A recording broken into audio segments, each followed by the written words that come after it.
Hello guys! Andito na ulit ako para pag-usapan natin ang mga childhood experiences ko. Maalala nyo ba yung nakakahabol na hininga na mikmik? Oo, mikmik! Yung powdered na gatas na parang may powder siya. Tapos kapag hindi mo agad na nalunok agad yung mahahabol hininga ka. Nangyari na yun sa akin sa school. Pre, itatry ko yung mikmik. O sige, babala ko lang. Ano yan? Nakakahabol na hininga na pagkain.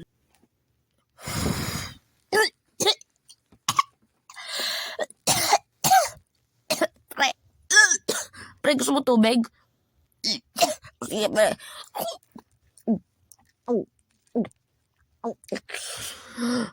Thank you, pre.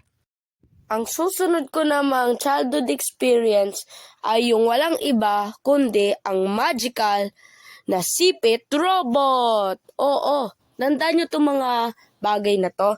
Ginagawa namin yung robot. Nung bata nga ako, nung wala pa akong mga robot na laruan na nagagawang sasakyan, lagi ko yung pinagtitripan nung bata ako .